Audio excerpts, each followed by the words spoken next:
Halo, kembali lagi bersama saya Agus Setiawan dalam video bonus dari Baca Kelat Home Study Course dan Workshop Baca Kelat 3.0 yang dibawakan langsung oleh saya maupun tim dari Certified Trainer Baca Kelat.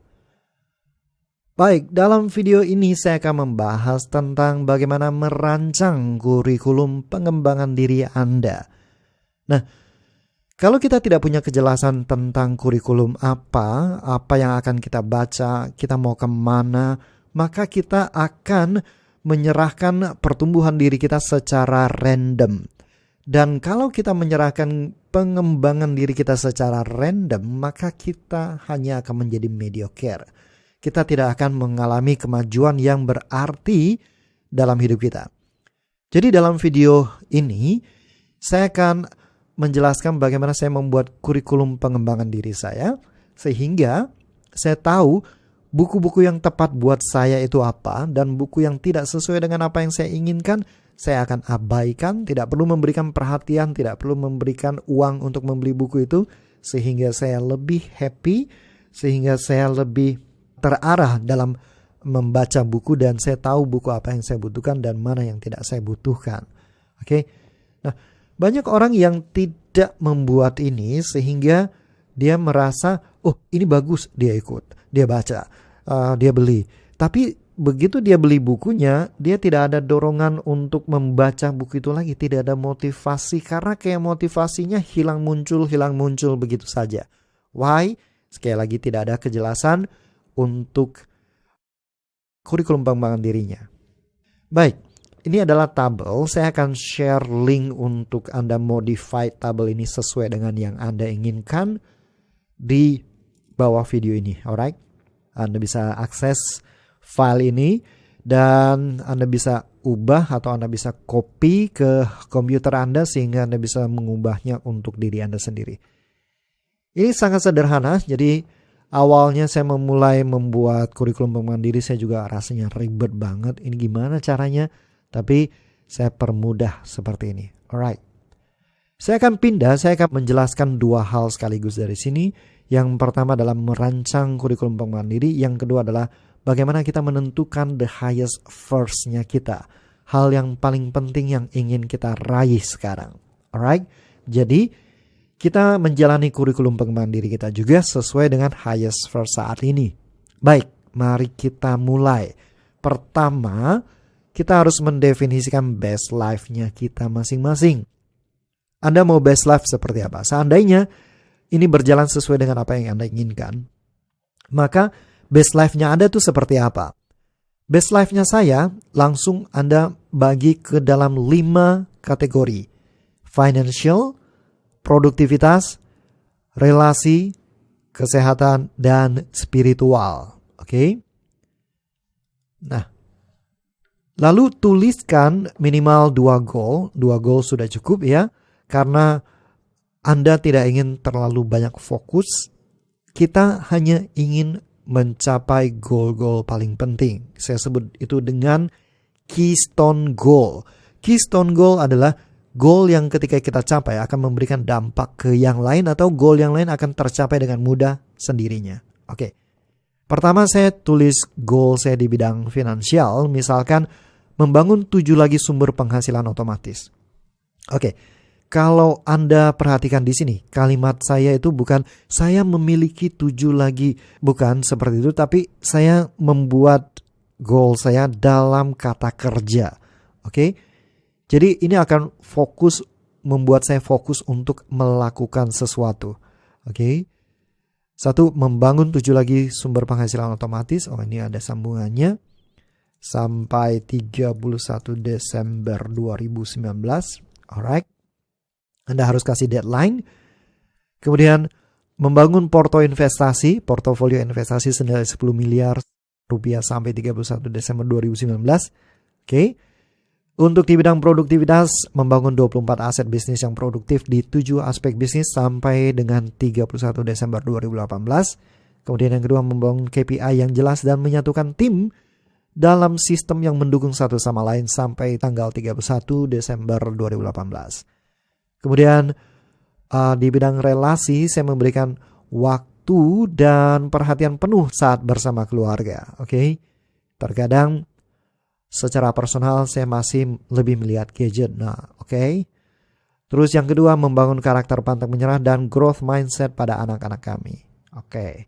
Terus membangun tubuh atletis, six pack ya. Sekarang masih 6 month. Dengan pola olahraga yang tepat, tanggal 30 November 2018. Jadi goalnya 30 November 2018 six pack. Kalau lebih cepat lebih baik. Yang kedua, berhenti makan malam sebelum jam 6 sore setiap hari. Jadi ini adalah habit goal setiap hari. Oke. Terus spiritualitas, meditasi setiap hari 20 menit, menyumbangkan 10% penghasilan setiap bulan. Alright. Ini terserah Anda mau bikin goal seberapa. Nah, sebelum masuk ke skill apa, knowledge apa, kemudian pelatihan apa, dan buku apa yang harus Anda ikuti atau baca, kita pindah dulu ke Highest First. Highest First, Anda juga bisa dapat linknya di bawah video ini. Oke. Highest First adalah sebuah format bagaimana kita menentukan prioritas tertinggi kita. Jadi, mungkin Anda lihat, wow 10 goal, bagaimana caranya saya bisa mencapai 10 goal ini? Well, Anda fokus pada satu goal demi satu goal, atau Anda tahu mana prioritasnya dan Anda bisa membagi waktu Anda dengan jauh lebih baik lagi. Mari kita mulai. Ini gampang sekali. Anda sudah punya format tabelnya, jadi saya tidak akan menjelaskan bagaimana membuat tabelnya, tapi langsung menggunakan tabelnya. Alright. Goal pertama saya, membangun 7 lagi sumber penghasilan otomatis sampai 31 Desember 2019. Membangun portofolio investasi senilai 10 miliar rupiah sampai 31 Desember 2019. Mungkin ada yang berpikir, apa bedanya 1 dan 2? Oke, kalau yang 2 ini saya lebih berbicara kepada aset seperti saham, properti. Tapi kalau ini adalah sumber penghasilan, mungkin bisnis baru, mungkin produk baru, oke. Nah, antara 1 dan 2, mana yang saya prioritaskan? Saya prioritaskan 1. Di kolom nomor 2 berarti 1 versus 2. Goal 1 versus goal 2. Siapa yang menang? Saya memprioritaskan nomor 1. Oke. Kemudian, angka 3 berarti kita menabrakkan goal 1 dengan goal yang ketiga. Oke. Membangun 7 lagi sumber penghasilan otomatis sampai 31 Desember 2019 versus membangun 24 aset bisnis yang produktif di 7 aspek bisnis sampai tanggal 31 Desember. Siapa yang menang? 3. Oke. Keempat berarti 1 versus 4 versus membangun KPI yang jelas dan menyatukan tim dalam sebuah sistem yang mendukung satu sama lain sampai 31 Desember. 4 lebih penting. Karena kalau saya tidak fokuskan ini, yang nomor 1 saya nggak bisa kerjain dengan baik juga. Oke, 1 dan 5. Memberikan waktu dan perhatian penuh saat bersama keluarga is piece of cake for me. 1 lebih penting, 1 yang lebih diprioritaskan. Karena pada saat bersama keluarga, toh saya tidak bisa fokus ke sini. So, ini lebih penting. 6. Membangun karakter pantang menyerah dan growth mindset pada anak-anak kami. 1 lebih penting karena ini kerja tim. Mungkin istri saya akan membuat prioritas yang berbeda. 1 versus 7. Membangun tubuh atletis six pack dengan pola olahraga yang tepat tanggal 30 November 2018. Mana yang lebih penting? 1, karena 7 sudah lebih sesuatu yang bersifat otomatis, tinggal saya jalani secara konsisten untuk mencapai goal saya. 1 versus 8, berarti makan malam sebelum jam 6 sore ya, 1 lebih penting. 9, meditasi setiap hari itu sudah semakin otomatis ya, jadi 1 lebih penting. Menyumbangkan 10% itu juga lebih gampang karena bukan kerjaan setiap hari. Oke, sekarang nomor 2 versus nomor 3. Nomor 3 lebih penting. Kemudian nomor 2 dan 4. Nomor 2 dan 4 membangun portofolio dan membangun KPI. Nomor 4 lebih penting. Nah, saya akan skip bagaimana saya mengisi video ini biar Anda tidak bosan melihat bagaimana saya mengisinya. Oke? Alright, sekarang saya sudah memilih semua goal saya. Sekarang berarti kita mengisi kolom number of chosen. Nah, nomor 1 dipilih berapa kali? Kita hitung. 1, 2, 3, 4, 5, 6, 7. So, saya tuliskan 7. Oke. Kemudian nomor 2 berapa kali dipilih?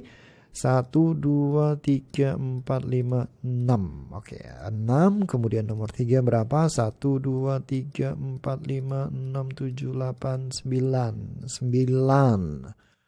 Nomor 4. 1, 2, 3, 4, 5, 6, 7, 8. Oke. Nomor 5. 1, 2, 3, 4, 5. 5, 5. Nomor 6, 4. Nomor 7, 1. Oke. Nomor 8. Tidak ada. Kalah semua nomor 8. Oke. Nomor 9. Meditasi 20 menit. 2. Kemudian nomor 10. 3. Oke. Nah, sekarang number of chosen ini menentukan prioritas kita. Kalau sekali pandang kita tahu bahwa prioritas utama saya adalah nomor 1. So, pindahkan prioritas Anda ke nomor 1 di bawah sini. Prioritas kedua adalah yang nomor 4. Pindahkan. Prioritas ketiga adalah nomor 1. Prioritas keempat adalah nomor 2. Oke. Prioritas kelima saya adalah nomor 5. Prioritas ke-6 saya nomor 4. Prioritas ke-7 saya adalah nomor 10. Prioritas ke-8 saya nomor 9. Dan prioritas ke-9 saya nomor... Wow, saya pikir six pack itu very very important. Ya, oke. Jadi sekarang Anda melihat highest first-nya saya yang pertama adalah membangun 24 aset bisnis yang produktif di 7 aspek bisnis sampai tanggal 31 Desember 2018. Kira-kira Anda tahu buku apa yang akan saya prioritaskan? Yes, pasti buku bisnis, pelatihan bisnis. Oke.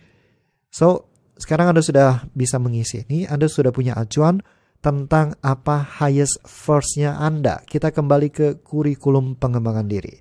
Nah, di bawah sini di bagian skill atau knowledge, Anda isi dengan skill atau pengetahuan yang Anda perlukan untuk bisa mencapai goal-goal ini. Oke. Yang pertama, sistem budgeting keluarga. Kemudian bagaimana melunasi hutang tanpa memberatkan, atau bagaimana menghasilkan, bagaimana menciptakan produk yang efektif. Menciptakan produk yang efektif. Oke. Terus, cara investasi yang tepat di bidang saham maupun di properti. Kemudian cara membangun multiple stream of income, cara investasi saham. Oh, udah. Ini double ya. Sebagai contoh saja dihapus. Alright. Kemudian di produktivitas, skill saya cara yang perlu saya ketahui adalah cara membangun setiap aset perusahaan, cara memimpin yang efektif, cara membangun sistem perusahaan, psikologi manusia, marketing, dan sales. Kemudian relasi, kemampuan parenting, membangun potensi anak, mengenali potensi anak, apalagi kami homeschooling ya, mengenali emosi anak, kemudian mengenali pertumbuhan dan psikologis anak. Kemudian kesehatan, cara olahraga yang tepat, pola makan vegan yang tepat.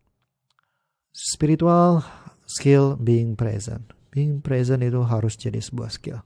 Alright. Then, apakah Anda perlu coach? Yes, I need a coach di bidang finansial. I need a coach di bidang bisnis. I don't need a coach here. We are doing fine. Kami memang perlu banyak baca buku. Ada ikut pelatihan-pelatihan tentang yang berhubungan dengan homeschooling. Kemudian di kesehatan, do you need a coach? For me, yes for now. Ya, nggak tahu nanti. Sekarang sih saya sudah stop dengan coach saya yang sudah 1,5 tahun menemani saya. Gak tahu nanti Anda nonton video ini mungkin saya sudah punya coach yang baru. Untuk spiritualitas, nope, I don't need a coach. Saya sudah ikut meditasi, tinggal saya mempraktekannya saja. Kemudian, Apakah perlu ikut seminar atau pelatihan? Yes, saya perlu ikut Key to Financial Freedom dari sahabat saya. Saya sedang menyelesaikan mental mastery dari luar. Kemudian ada Basic Ever yang sudah saya selesaikan. Nanti saya mau selesaikan lagi. Kemudian ada Free to Focus, Expert Academy, Influence Course, Business Accelerator, dan 24 Aset. Nah, 24 Aset ini mungkin ikutnya tahun depan, ya, karena untuk mengikuti 24 Aset ini harus ikut pelatihannya sekitar 3 bulan. Nah, buku saya kosongkan. Setelah saya membangun seperti ini, saya tinggal nanti ke Amazon, lihat, ini buku apa, saya lakukan tinjauan awal. Anda tahu cara melakukan tinjauan awal seperti apa. Kemudian, buku ini cocok? Cocok. For now atau enggak? Enggak, karena prioritas saya bukan di sini. Di sini ada properti cash machine yang akan saya ikuti. Mungkin Anda nonton video ini, saya sudah selesai mengikutinya. Nah, tapi karena prioritas saya di produktivitas, berarti buku-buku yang akan saya dahulukan adalah buku-buku yang berhubungan dengan skill dan knowledge ini. Oke? Sama juga saya akan mengisi buku-buku di sini. Setiap kali saya survei di Amazon atau di toko buku, saya akan cari buku-buku sesuai dengan demikian. Lalu saya bisa catat judul bukunya. Kalau misalkan, apakah sekarang? No. Saya catat judulnya one day. Saya tidak akan beli. Jangan membeli buku yang suatu hari Anda akan butuh. Bisa jadi pada saat Anda membutuhkan sesuatu yang mirip-mirip dengan buku itu, paradigma Anda sudah berubah dan bukunya sudah tidak diperlukan lagi. Jadi sebelum kita menentukan buku yang tepat buat kita baca, atau di toko buku kita bisa memilih buku yang benar-benar tepat buat kita perlu memiliki kurikulum seperti ini dulu. Kemudian bukunya baru diisi, dan kita perlu mengisi highest first-nya kita. Jadi kita tahu prioritas kita. Kalau kita tidak menyusun prioritas seperti ini, maka ketika ketemu buku finansial Anda beli. Ketika buku parenting Anda ketemu, Anda akan beli. Betul Anda akan butuh itu, tapi sementara buku-buku itu akan nangkring di rak buku Anda tanpa Anda baca. Karena prioritas Anda ini. Dengan bergerak demikian Anda akan bisa menentukan prioritas dengan lebih jelas dan bisa memberikan dampak yang lebih efektif ke dalam kemajuan hidup Anda. Selamat mencoba dan sukses selalu untuk Anda. Always living your best life. Saya Agus Setiawan dari Baca Kilat Homestay Course undur diri.